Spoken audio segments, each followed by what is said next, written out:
صلی اللہ علیہ وسلم کی حدیث مبارکہ بخاری شریف میں ہے۔ حجۃ الوداع کے بعد سرکار نے اپنے صحابہ کے مجمع میں یہ ارشاد فرمایا تھا کہ قریب ہے کہ اللہ کا قاصد آ جائے اور میں اگلے جہان کی طرف ورود کر جاؤں۔ تم میں دو بھاری چیزیں چھوڑے جا رہا ہوں، جب تک ان پر مضبوطی سے ان کو تھامے رکھو گے کبھی گمراہ نہیں ہوگے۔ لفظ ہے لن تضلوا، اس کا معنی ہرگز گمراہ نہیں۔ یہ دو چیزیں تمہیں دے کے جا رہا ہوں۔ پھر ارشاد فرمایا وَعِطْرَتِي، یعنی اہل بیتی، اور دوسرا اپنی عطرت یعنی اپنے گھر والے کو دیتے جا رہا ہے، اپنے اہل بیت دیتا جا رہا ہے۔ سبحان، اس حدیث شریف کو ذہن میں رکھیے گا، جو تھوڑی سی گفتگو کریں گے یہ حدیث شریف جو ہے ذہن میں رہے تو بات قدر سمجھ آئے۔ حضور صلی اللہ علیہ وسلم کی پیاری چچی حضرت ام فضل آقا کریم کی خدمت میں حاضر ہوئیں۔ یہ مشکاہ شریف حدیث ہے۔ عرض کی یا رسول اللہ، میں نے آج ایک ڈراؤنا خواب دیکھا ہے۔ عرض کی یا رسول اللہ، میں نے خواب یہ دیکھا ہے کہ آپ کے جسد پاک سے گوشت کا ایک ٹکڑا جدا ہو کر میری جھولی میں آ گرا۔ میں تو ڈر گئی۔ بعض خواب اور ہوتا ہے لیکن تعبیر اس سے الٹ قسم کی بھی ہوتی ہے نا۔ آقا نے فرمایا کہ یہ تو نے بڑا مبارک خواب دیکھا ہے، اس کی تعبیر یہ ہے کہ میری بیٹی فاطمہ کے ہاں بیٹا پیدا ہوگا اور وہ تیری جھولی میں کھیلے گا، اور حضرت فاطمہ رضی اللہ تعالی عنہا کے ہاں حسین پیدا ہوگا۔ ام فضل فرماتی ہے میں آتی تھی گھر میں، میں جھولی میں لے لیتی تھی۔ ایک دن سرکار جلوہ گر ہیں تو میں نے حسین حضور کی جھولی میں دے دیا، نواسے کو نانے کی گود میں پیش کیا۔ حضور پیار فرما رہے ہیں، چوم رہے ہیں، سونگ رہے ہیں، اور میں نے دیکھا کہ حضور کی آنکھیں آنسو بھی برسا رہی ہیں۔ میں فضل فرماتی ہے میں نے پوچھا یا رسول اللہ یہ کیا پیارا نواسا گود میں اور آپ کی آنکھوں میں آنسو؟ فرمایا ابھی میرے پاس جبریل آئے تھے اور انہوں نے مجھے یہ خبر دی کہ جس نواسے سے اے محبوب آپ پیار کر رہے ہیں ایک وقت آنے والا ہے کہ آپ کا کلمہ پڑھنے والے بے دردی سے شہید کریں گے۔ اس منظر کو یاد کر کے میری آنکھوں میں آنسو آ گئے، اور دیکھو جبریل نے مجھے یہ اس جگہ کی مٹی لا کر دی ہے، لال مٹی، اور یہ بتایا ہے کہ جب یہ مٹی خون ہو جائے گی نشانی ہوگی کہ حسین آج شہید ہو گئے۔ سرکار دو عالم نور مجسم صلی اللہ علیہ وسلم نے اپنی زوجہ محترمہ حضرت ام سلمہ کو وہ شیشی عطا فرمائی جس میں وہ مٹی تھی، اور بتایا جس دن یہ خون بن جائے وہ نشانی ہوگی کہ میرے حسین شہید ہو گئے۔ یہاں بھی ایک نقطہ ہے کہ وہ مٹی سیدہ فاطمہ الزہرا کو کیوں نہ دے دی گئی، ماں تھی۔ جناب مرتضیٰ شیر خدا کو کیوں نہ دے دی گئی، باپ تھے۔ حسن مجتبیٰ کو کیوں نہ دے دی گئی کہ بڑے بھائی تھے۔ اور اگر ازواج مطہرات میں ہی دینی تھی تو حضرت سیدہ عائشہ صدیقہ سب سے پیاری محبوبہ تھی، ان کو کیوں نہ دے دی گئی۔ اگر وہ شیشی سرکار نے دی تو کن کو دی حضرت ام سلمہ کو؟ اس کی وجہ یہ ہے کہ یہ واقعہ سن 61 ہجری میں پیش آیا اور حضور کی نبوت کی نگاہ دیکھ رہی تھی کہ اس وقت میری بیٹی فاطمہ بھی ظاہراً دنیا میں نہیں ہوگی، علی مرتضیٰ بھی نہیں ہوں گے، حسن مجتبیٰ بھی نہیں ہوں گے، عائشہ صدیقہ بھی نہیں ہوں گی، ہاں میری ازواج میں سے ام سلمہ اس وقت بھی حیات ہو۔ وہ روزانہ اس مٹی کو اس شیشی کو دیکھتی تھی سرکار کے بعد، یہاں تک کہ جب وہ دن آیا سرکار کے وصال پاک کو بھی 51 سال گزر چکے تھے، تو انہوں نے آج جو حسب معمول مٹی کی زیارت کی تو دیکھا دوپہر کو کہ وہ تو خون بن چکی ہے، وہ رونے لگ پڑی۔ پوچھا یار یہ رونے کیوں لگ پڑی ہیں؟ فرمایا کہ آج نواسہ رسول جگر گوشہ بطول حسین شہید ہو گئے، کیونکہ مجھے سرکار نے نشانی کے طور پر یہ مٹی عطا فرمائی تھی۔ اور پیارے آقا کریم صلی اللہ تعالیٰ علیہ وسلم اپنے شہزادے حسین سے اتنا پیار کرتے تھے، ایک مرتبہ آپ اپنی شہزادی کے گھر کے دروازے سے گزر رہے تھے کہ حضرت حسین کے رونے کی اندر سے آواز آئی۔ سرکار بیٹی کے گھر آ گئے اور فرمایا فاطمہ حسین کو رلایا نہ کر، اس کا رونا مجھے اذیت دیتا ہے۔ غور کرے ذرا کہ جن کا رونا آقا کو اذیت دے ان پر جو جبر اور ستم اور ظلم کے پہاڑ توڑے گئے، پھر ان کا ٹھکانہ کیا ہوگا ان ظالموں کا۔ مشکاہ شریف میں یہ حدیث شریف ہے کہ حضرت عبداللہ ابن عباس فرماتے ہیں رضی اللہ تعالیٰ عنہ، میں دوپہر کے وقت سو رہا تھا کہ میں نے خواب میں نبی پاک کا دیدار کیا صلی اللہ علیہ وسلم۔ بڑی خوش قسمتی ہے کسی غلام کی کہ اسے خواب میں آقا دیدار سے نواز دیا۔ سرکار کا دیدار کیا تو حضور کے زلفان مبارکہ پریشان تھی، یعنی بال مبارک قطرے بکھرے ہوئے تھے اور جسد پاک پر بھی تھکاوٹ کے کچھ اثرات نظر آ رہے تھے۔ میں نے پوچھا یا رسول اللہ فداک امی و ابی، یہ کیفیت کیا ہے؟ تو سرکار نے فرمایا کہ آج میں کربلا کے میدان میں موجود تھا اور میرا نواسہ حسین آج اس جنگ کی کیفیت میں تھا جس نے اسے شہید ہونا تھا، اور آج وہ شہید ہوا۔ صبح سے میں اپنے خاندان والے بچوں کا خون جمع کر رہا تھا شیشی میں، اور یہ خون ہے جو میرے پاس ہے۔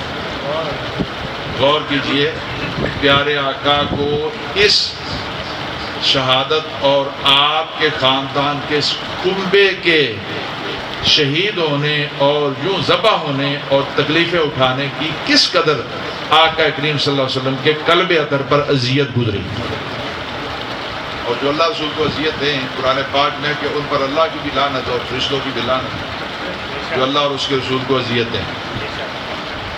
ایک سوال یہ ہے کہ پیارے آقا صلی اللہ تعالیٰ علیہ وسلم تو وہ کریم ذات ہیں، جو دعا کے لیے ہاتھ اٹھائیں تو آپ کے اٹھے ہوئے ہاتھوں کی اللہ لاج رکھتا ہے، وہ ناکام تو کبھی آئے ہی نہیں ہیں۔ حضور کی دعا تو قبول ہی قبول ہے۔ قرآن پاک میں ارشاد والا سوف یعطیک ربک فترضی، سونے تینوں او دوا کہ تو راضی ہو جائے۔ خدا کی رضا چاہتے ہیں دو عالم، خدا چاہتا ہے رضائے محمد صلی اللہ تعالیٰ علیہ وسلم۔ تو نبی پاک کی رضا تو اللہ چاہتا ہے، اور سرکار کی دعا تو اجابت نے جھک کر گلے سے لگایا بڑی ناز سے۔ جب دعائے محمد آقا کریم کی دعائے مبارکہ کے صدقے تو پوری جہان کی دعائیں قبول ہوتی ہیں، تو پھر سرکار صلی اللہ علیہ وسلم نے کہیں دعا تو فرمائی نہیں، وہ چیز تو نظر ہی نہیں آتی۔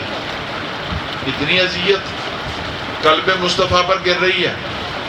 سرکار کی اولاد، سرکار کا خاندان جن کو حضور اپنا پھول فرماتے ہیں، جن کو جنتی جوانوں کا سردار فرماتے ہیں، جو سوار ہو جائیں تو سرکار صلی اللہ علیہ وسلم سجدہ طویل کرتے ہیں، جو لڑکھڑاتے آئیں تو سرکار ممبر سے اتر کر ان کی لڑکھڑاہٹ پر ان کی انگلی تھامتے ہیں اور ان کو استقامت دیتے ہیں، ایسے پیارے ان کے لیے دعا تو سرکار نہیں کر رہے کہ یا اللہ میرے نواسے کو ان مصیبتوں سے بچا لے۔ خاتون جنت تو دودھ ہی اس دن کے لیے پلا رہی ہیں اپنا. علی مرتضیٰ تو اپنے شیر کو پال ہی اس دن کے لیے رہے ہیں، لیکن دعا تو کوئی کر ہی نہیں رہا، کوئی دعا ہی نہیں کر رہا کہ یا اللہ اتنی بڑی پہاڑ مصیبتوں کے آنے والے ہیں، یا اللہ بچا لے. حضور کی دعا تو قبول ہی قبول. یہاں تک کہ خود امام علی مقام غموں پر غم سہتے جا رہے ہیں، تکلیفوں پر تکلیفیں سہتے جا رہے ہیں. دعا امام حسین کی بھی پوری تاریخ میں نکال کے دیکھ لیں، کہیں نہیں کہہ رہے مولا ہمیں بچا لے. یہ عجیب بات ہے. اذیتیں آ رہی ہیں، پیاس سے تڑپ رہے ہیں، بچے تڑپتے دیکھ رہے ہیں، لاشیں اٹھا رہے ہیں، جوان بیٹوں کی لاشیں، جوان بھتیجوں کی لاشیں. رستم پہلوان بھی بے ہوش ہو جاتا، پہاڑ کا دل بھی دہل جاتا جو غم دیکھ رہے ہیں آپ. 6 ماہ کے لیے اصغر کی بھی قبر انگلیوں سے کھود کر دفن کر رہے ہیں اور اللہ کا شکر ادا کر رہے ہیں. ایسی کیفیتیں اور ایسے غم کے جن کا ذکر کریں تو زبان لڑکھڑا جائے. لیکن امام علی مقام کہیں نظر تو نہیں آ رہے کہ آپ دعا مانگے یا اللہ یہ مصیبتیں ٹال دو. یہ کیا ہو؟ حالات تو مستجاب الدعوات. کل میں نے ذکر کیا تھا کہ آپ جو منہ سے نکالتے ہیں وہ قبول ہو جاتی ہے. میدان کربلا میں ایک بدبخت نے یہ کہا تھا کہ اے حسین تجھے رسول خدا سے کیا نسبت، تیرا کیا تعلق؟ آپ نے خطبے میں کہا نا دیکھو میں کن کا نواسا ہوں، تو اس نے ایسے بڑک مار کے بکواس کی. آپ کے قلب اطہر پر بڑا رنج گزرا کہ میں جس نانے کے کندھوں پر کھیلتا رہا ہوں یہ وہ نسبت بھی کاٹ رہا ہے میری. تو آپ نے یہ دعا کر دی یا اللہ اس کو سزا دے. دنیا والوں نے دیکھا، دفعہ حاجت کے لیے گیا، کچھ چیز نازک جگہ پر لڑ گئی، تڑپنے لگ پڑا اور اپنی ہی نجاست میں لت پت لوگوں کے سامنے مر گیا. یہ آپ کی تو دعا ایسے قبول ہوتی تھی، پھٹ قبول ہو جاتی تھی جو آپ منہ سے نکالتے تھے، لیکن آپ نے کہیں تو دعا ہی نہیں کی. دعا آپ خود بھی نہیں کر رہے، غموں پر غم تو سہتے جا رہے ہیں. تمام جسم نازنی کٹا ہوا پھٹا ہوا، یہ بال یقین حسین ہے، نبی کا نور عین ہے. یہ کیفیات ہیں، خود بھی زخموں پر زخم کھا رہے ہیں، لیکن بارگاہ الہی میں ہاتھ اٹھا کر دعا تو کر ہی نہیں. کیا کیا یہ سوال آتا ہے. تو جواب اگر دیکھیں تو یہ بنتا ہے ایک بہت بڑا امتحان تھا جو اللہ کی طرف سے تھا. رب تعالیٰ نے تجھے قانون بنا دیا، تمہارا لینا امتحان. میں نے تمہیں آزمانا ہے اور آزما کر درجے دینے ہیں. جو صبر کرے گا وبشر الصابرین، صبر والوں کو خوشخبری دے دو. تو امتحان سے نکلنے کی دعائیں نہیں کی جاتی بلکہ امتحان سے کامیاب ہونے کی دعائیں کی جاتی ہیں. یہی وجہ ہے سرکار بھی دعا کر رہے ہیں، علی مرتضیٰ بھی کر رہے ہیں، سیدہ خاتون جنت بھی کر رہی ہیں. لیکن یہ نہیں کہ مولا بچا لے، دعا یہ ہو رہی ہے اللہم اعط الحسین صبرا و اجرا. اے اللہ ہمارے حسین کو صبر بھی دینا اور اجر بھی دینا. اس امتحان میں پاس کر، یا اللہ اس امتحان میں اس کو کامیابی اور کامرانی دینا. یہ دعائیں ہو رہی ہیں. گویا آقا کریم بھی زبان حق ترجمان سے یہ عرض مالک کی بارگاہ میں کر رہے ہیں مولا آزما لے، گزار دے اس کو جس ساری سے گزارنا ہے. جس بھٹی میں جلا کر پرکھنا چاہتا تو مولا تو پرکھ لے، جس کو کسوٹی پر حسین کو رگڑنا چاہتا مولا رگڑ لے. یہ میرا سونا خالص ہے، اس کے لیے جنت کی سرداری کا سہرا مولا مجھے چاہیے. سبحان، اتنا بڑا مقصد تھا ایک عظیم الشان مقصد. سیاپا روک رہے ہیں، محمد بن حنفیہ آ کر گزارش کر رہے ہیں جو بھائی ہیں. حضرت عبداللہ ابن عباس حاضر خدمت، حضور نہ جائیے کوفے میں، وہاں کے لوگوں کی وفاؤں پر ہمیں ذرا بھی اعتماد نہیں. عبداللہ ابن زبیر حاضر خدمت ہو رہے ہیں، آ کر کہہ رہے ہیں، سب تو یہی کہہ رہے ہیں نہ جائیے، کوئی یہ مشورہ تو دے ہی نہیں رہا کہ آپ جائیں کربلا میں. لیکن امام علی مقام کے قدم تو گھٹتے نہیں پیچھے. رستے میں جاتے ہیں، شاعر ملتا ہے فرزدق محب اہل بیت ہے، وہ کہتا ہے حضور حالات اچھے نہیں ہیں، ان کے دل تو آپ کے ساتھ ہے کوفہ والوں کے، لیکن تلوار یزید کے ساتھ، لیکن قدم پھر نہیں روک رہے۔ آگے جاتے ہیں، مسلم بن عقیل جو آپ کے نمائندہ ہیں اور آپ کے چچیزاد بھائی ہیں جن کو نمائندہ بنا کے بھیجا تھا، ان کی شہادت اور ان کے بچوں کی شہادت کی خبر مل چکی، لیکن قدم پھر نہیں روک رہے، بڑھ آگے رہے ہیں۔ مشورے یہی ہوتے ہیں، حضور ٹھہر جائیں، رک جائیں، آپ پیچھے چلے جائیں، وہاں حالات نہیں احساس کر کیا وجہ تھی؟ جب سب روک بھی رہے ہیں، حالات نظر بھی آ رہے ہیں، آگے تکلیفیں ہیں، آگے مشقتیں ہیں، آگے پریشانیاں ہیں، آگے مصائب کے پہاڑ ہیں، لیکن حسین کے قدم روک ہی نہیں رہے، آپ بڑھتے چلے جا رہے ہیں۔ وجہ کیا؟ جب ہم وجہ پر غور کریں، اس کے حقائق کو دیکھیں، یہ حقیقت نظر آتی ہے کہ آپ کے پیش نظر ایک بہت بڑا مقصد تھا، اور وہ اتنا بڑا مقصد تھا کہ اپنی اور اپنے خاندان کی جانیں اس کے مقابلے میں آپ کچھ بھی نہیں سکتے۔ یہ جان آنا جانا اور جان دے دینا، یہ تو اس کا شیوا رہا ہی ہے پہلے، یہ تو مرنے کو جینا بناتے ہی آئے ہیں، تو نے حسین مرنے کو جینا بنا دیا، لیکن ایک مقصد ہے بہت بڑا آگے، اور وہ مقصد کیا ہے؟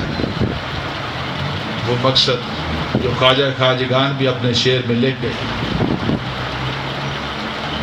کہ دین است حسین دین پناہ است حسین، دین بچانا چاہیے، دین کی حفاظت ضروری تھی، شجر دین کی آبیاری ضروری تھی، دین کہاں جانا سی، قیامت تک چلنا سی، دین رکنا اور مکنا دین نہیں سی ہے۔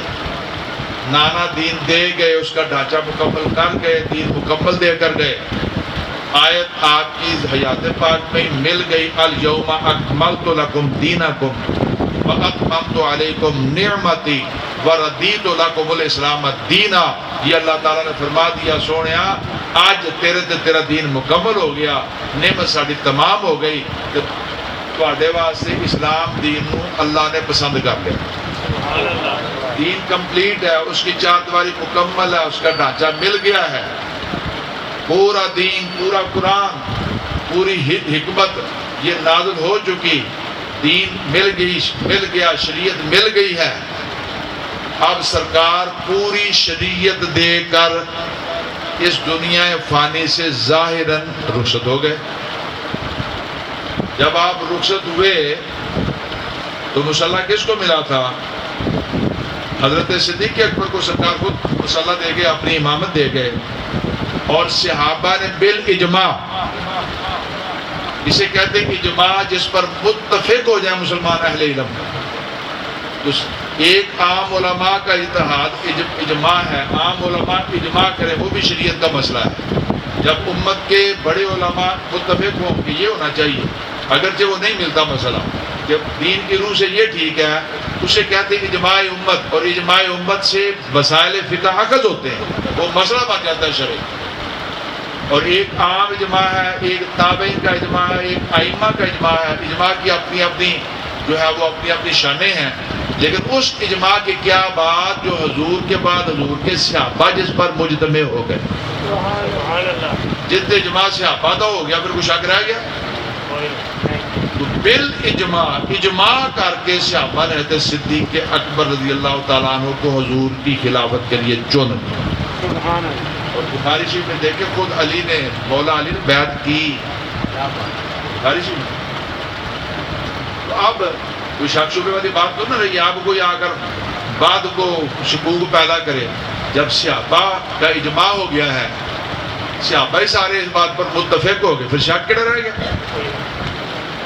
تو حضرت صدیق اکبر کے کندھوں پر سرکار کی خلافت کا بوجھ آن پڑا، اب اس ذمہ داری کو نبھانا تھا، اس ڈھانچے کی حفاظت کرنی تھی، اس سسٹم کو بچانا تھا، یہ سب سے بڑی ذمہ داری تھی حضرت صدیق اکبر رضی اللہ تعالیٰ عنہ۔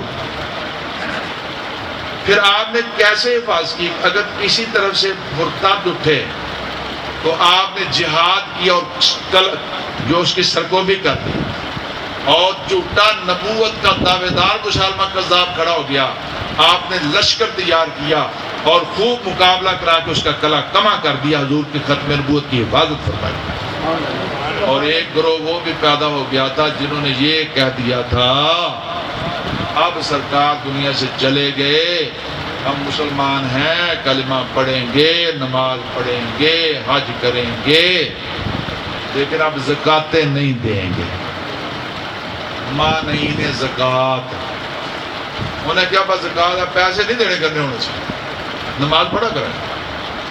حضرت صدیق اکبر نے کہا ان کے خلاف جہاد کرنا ہے، فوج جمع کرو۔ بڑے بڑے صحابہ حاضر خدمت ہوئے، یہاں تک کہ حضرت فاروق اعظم خدمت اطہر میں آئے۔ حضور حالات نازک ہو گئے بڑے، سرکار تو تشریف لے جا چکے بظاہر، اور اب حالات نازک ہیں، اب تو کئی طرف سے حملوں کے خطرے ہیں، تو ایسے موقع پر ان کو چھوڑ دیں، ان نہیں کہنا ڈرنا بھی زکات نہیں دینی، باقی تو منع ڈرنا۔ تو اتنی بات ہے، ان سے درگزر کریں آپ، حالات وہ نہیں، اور بڑے کام ہیں، بڑی مہمیں ہیں۔ تو حضرت صدیق اکبر نے کیا جواب دیا؟ آپ نے فرمایا تھا اللہ کی قسم تم سارے اگر میرا ساتھ چھوڑ بھی دو لگ جائیں، پھر بھی جو نبی پاک کے زمانہ میں ایک رسی دیتا تھا، اب شریعت مکمل ہو چکی، دین مکمل ہو چکا، نئی وحی آنے والی نہیں ہے، حضور کے زمانے میں ایک اونٹنی کی رسی دیتا تھا، اب اس کا انکار کرے گا زکات میں تو صدیق تلوار لے کر اسے لڑے گا۔ آپ نے وہ استقامت دکھائی، وہ جرأت دکھائی کہ ان لوگوں کی سرکوبی ہو گئی اور وہ لوگ باز آ گئے۔ جہاد، آپ نے جہاد کا علم اٹھایا، تلوار اٹھی، یعنی صدیق اکبر کے اس فعل کا مقصد یہ تھا حضور جہاں دین دے کے گئے نے، سسٹم دے کے گئے نے، نظام دے کے گئے نے، شریعت دے کے گئے نے، قرآن دے کے گئے نے، جس صدیق دے جان چ جان ہے، دم میں دم میں، تے کہ جرت کسی نے میرے اتنے نہیں ہوئے گی کہ وہ سسٹم دے وچ وال برابر بھی کو سراغ کرنے کی کوشش کرے، نظام کو بچائے۔ فاروق اعظم رضی اللہ تعالیٰ عنہ نے اس نظام کی مضبوطی سے حفاظت کی۔ پھر صدیق فاروق اعظم بھی کہتے ہیں سانو بعد جو پتہ لگا صدیق سچے سن، ہم ایسے جو ہے جا کر مشورے دیتے تھے، لیکن جو ان کی استقامت تھی وہ نہ ہوتی تھی، اینے کے رکھنے تو بعد جو اور بھی اٹھ جاتے ہیں حج جو نہیں کرنا تو پچھوں بھی آ جاتے جڑے آتے جی نماز ساڈے کو نہیں پڑھی جاتی، مسلمان ہاں دین کہاں رہتا۔ تو حضرت فاروق اعظم نے بھی حفاظت کیا، تو سبحان کریم اس نظام کو سنبھالا دیا۔ مولا کائنات نے اس نظام کی پوری جرأت سے حفاظت کی کہ شریعت کا نظام نہ جائے کہیں پر بھی، اس میں کوئی کمی بیشی نہ کرنے پائے، کوئی کسی قسم کی رکھنا اندازی نہ کرے اس میں۔ مولا علی کا دور گزرا، حضرت حسن مجتبیٰ کا دور آیا، آپ کا 6 مہینے کا دور ہے، آپ نے اس نظام کی حفاظت کی، خوب حفاظت کی، مضبوطی سے حفاظت کی۔ پھر حالات ایسے بن گئے کہ حضرت امام حسن نے حضرت امیر معاویہ کے حق میں دستبرداری کر لی، اختیار معاہدے کی یہ شرائط لکھی گئی، دستبردار ہو گئے آپ، لیکن ان کے حق میں دے دی۔ حضرت امام حسن جانتے تھے اختلاف تو جو بن گیا سو بن گیا، یہ جو بھی صورت تھی، لیکن صحابی ہے، منصف ہے، یہ نہیں ہوگا کہ دین توڑنے لگ جائے۔ لیکن جب حضرت امیر معاویہ کا بھی وصال ہوا تو پھر یزید نے پکڑ لی حکومت، اور یزید وہ شریعت سے لا تعلق تھا، وہ لا دین تھا، وہ دین کو مذاق اڑاتا تھا، شراب سر عام پیتا تھا۔ اس کی بڑی بڑی مجلسوں میں جب دعوت ہوتی تھی تو بعد میں شراب کے جام چلتے تھے، محرم عورتوں سے نکاح کو جائز کہتا تھا، کی حرج ہے؟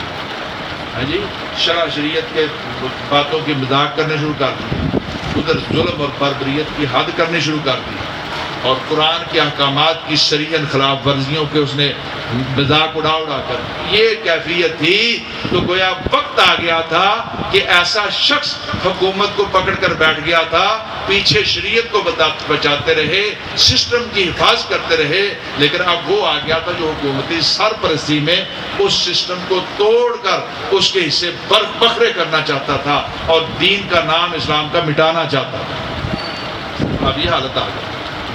تو وہ جبر کر رہا تھا کہ امام حسین بیعت کر لے، اور مقصد اس کا یہی تھا کہ جب نواسہ رسول جو وقت کے امام ہیں وہ بھی مان لیں گے تو میری ہر بات پھر خود ہی جائز ہو جائے۔ تو اگر آپ جان بچا لیتے اور اس کی بات مان لیتے تو دین نہ رہتا ہے۔ یزید منمانیاں کرتا وہ تو قرآن کی تعلیمات بھی ختم کرا دیتا اور بعد میں آنے والے اور کرتے، راہ کھل جاتا ہے۔ لیکن امام علی مقام امام حسین رضی اللہ تعالیٰ عنہ کا یہی سب سے بڑا کارنامہ ہے کہ آپ نے پیاس برداشت کی، آپ نے سفر کی صعوبتیں کاٹیں، آپ نے اپنوں کی بے وفائیاں دیکھی، آپ کے خلاف علم جنگ بلند ہو گیا، ادھر تیر تلوار چمکنے لگ پڑے، پھر وہ دن آ گیا، پھر تیر چلنے لگ پڑے، تلواریں چلی، جانسار ایک ایک کر کے اجازتیں لے لے کر شہید ہو رہے ہیں، گھر والے شہید ہو رہے ہیں، سگے جوان بیٹے شہید ہو رہے ہیں، بھتیجے شہید ہو رہے ہیں، ننھے علی اصغر شہید ہو رہے ہیں، سب کچھ ہو رہا ہے، لیکن امام علی مقام کے قدموں میں ذرا بھی لرزش نہیں آ رہی، یہاں تک کہ جسد پاک پر سینکڑوں تیروں اور نیزوں کے نشانات لگ چکے ہیں، لیکن امام علی مقام اپنے موقف سے ذرہ بھر پیچھے نہیں ہٹ رہے اور جام شہادت عالم نماز میں نوش کر لیتے ہیں۔ اور کیوں کر لیتے ہیں؟ اس لیے کہ نانے کے دین کو بچانا ضروری ہے، یہ مثال ہی پیدا نہ ہو کہ دین وہ ہے جو جدید کی طرف ہے اور پتہ چلے وہ غلط تھا، وہ جھوٹ تھا، وہ باطل تھا، اگر اس میں کچھ سچ ہوتا، کوئی حق ہوتا تو حسین نواسہ رسول اس قوت سے ٹکرا نہ جاتے۔ سبحان اللہ۔ اور عظیم فتح پائی، اس کو شکست نہیں کہہ سکتے۔ دیکھو نا، خواجہ کہہ گئے بادشاہ ہست حسین، خواجہ خاجگان بادشاہ حسین کو کہہ رہے ہیں، اللہ بظاہر تو یزید بیٹھا تھا نا، لیکن یزید کے بیٹھنے کا کیا مقصد؟ وہ سکے پتر نے خلافت کیا بھی تو بیمار ہویا، کہنے لگا میرے تو کوئی لذت نہیں لپڑی اس خلافت کے اہل بیت دے خون در آنی۔ اسے کہا گیا کہ کسی کو آگے ولیعہد بنا دے، کہا میں جس کرم چند دن گزارنا پہ بیمار ہو گیا، میں اس کرم میں کسی اور کو شریک نہیں کرنا چاہتا، چند دن بیمار رہ کے وہ فوت ہو گیا، وہ نیک آدمی یزید کا بیٹا، اور انہی کے خاندان انہی کی حکومت میں آگے چل کے حضرت عمر بن عبدالعزیز خلیفہ ہوئے اور انہوں نے اعلان کیا تھا جو یزید کا نام لے گا اس کے لیے اتنے کوڑوں کی سزا ہوگی۔ آج حسینیت یہ عدل کی علامت ہے، دین کی علامت ہے، ایمان کی علامت ہے، اسلام کی علامت ہے، امن و آتشی کی آشتی کی جو ہے وہ علامت ہے، اور یزیدیت جو ہے وہ ظلم اور بربریت اور لادینیت اور کفر اور بے حیائی کی علامت جو ہے وہ یزیدیت بن گئی ہے۔ یہ دونوں تصورات جدا کر دیے امام حسین رضی اللہ تعالیٰ عنہ نے، یہ دو نظریات دے دیے کہ یزیدیت کیا ہے، حسینیت کیا ہے، اور حق وہی ہے جو حسینی کردار کے ساتھ۔ آپ وہی حدیث شریف دوبارہ اس پر غور کیجئے، سرکار پر دو شمع دے کے جانا، ایک قرآن اور دوسرا میرے گھر والے، میرے اہل بیت۔ قرآن پر مضبوط قائم رہو گے اور میرے اہل بیت کا دامن تھامے رکھو گے، قرآن تمہیں درس ہدایت دے گا، سبق ہدایت دے گا، دین حق دے گا، اور اس دین پر عمل کرنا یہ قرآن سکھائے گا، قرآن جو اہل بیت سکھائیں گے، اہل بیت اس تھیوری کا پریکٹیکل تمہیں دیں گے، اور قرآن خود خاموش ہے، صامت ہے، بولنے والا نہیں ہے، کوئی لکھنے میں بھی غلطی کر ڈالے، کوئی قل هو اللہ احد کہہ دو اللہ ایک ہے، اس کا ترجمہ غلط کر دے، نیچے لکھ دے کہہ دو اللہ دو ہیں، تو قرآن روکتا اس کو پکڑتا فاضل سے؟ قرآن تو نہیں پکڑتا، قرآن تو جو وہ تو بے نیاز کا بے نیاز کلام ہے، وہ صامت قرآن ہے، خاموش قرآن ہے، لیکن قرآن تو خاموش رہے گا، حسین خاموش نہیں رہیں گے، خاتون جنت خاموش نہیں رہیں گے، وہ میدان میں آ جائیں گے، وہ ڈٹ جائیں گے، وہ خون دے دیں گے، لیکن قرآنی نظام کو بدلنے نہیں دیں گے۔ اس لیے سرکار یہ فرما گئے، تاکید کر گئے کہ نہ قرآن سے منہ موڑنا، نہ میری آل کا دامن چھوڑنا، اگر اس پر رہو گے تو لن تضلوا، کبھی بھی گمراہ نہیں ہوگے۔ اب پھر پڑھیے خواجہ صاحب کا شعر، شاہ ہست حسین بادشاہ ہست حسین، دین ہست حسین دین پناہ ہست حسین، سر داد نہ داد دست در دست یزید، حقا کے بنا لا الہ ہست حسین۔ حضرات گرامی، الحمدللہ 10 دن کا ذکر اہل بیت کانفرنس یہ آج پایہ تکمیل کو پہنچی۔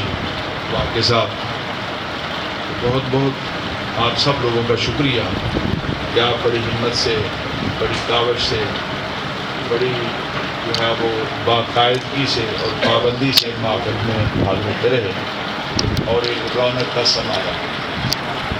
بڑی فخر کی بات ہے ہمارے لیے، بڑی خوشی کی بات ہے کہ لوگ جلسہ کرنے کے لیے بڑے خرچے کرتے ہیں، بہت اشتہارات چھپتے ہیں، بہت دور دور سے لوگ بلاتے ہیں، لیکن شاید ایسے جلسوں میں بھی اتنی رونقیں کم نظر آتی ہیں۔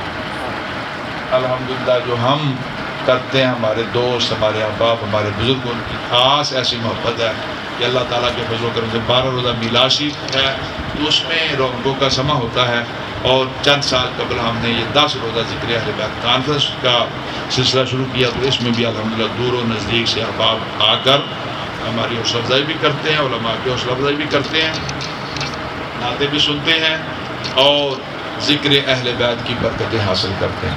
بہت شکریہ، اللہ تعالیٰ آپ کو جزائے خیر دے۔ اور جن لوگوں نے بھی ان محافل کے لیے جو بھی کاوشیں کی اہل بیت کی محبت میں، اور بالخصوص آج ہمارے حاجی صاحب حاجی محمد الیاس صاحب جو ایسے تمام ایسی محافل کے لیے لنگر کے کھلے ڈلے اور نفیس اور اعلیٰ انتظامات کرتے ہیں، اللہ تعالیٰ ان کو بھی جزائے خیر دے۔ آمین وآخر دعوانا ان الحمدللہ۔ تو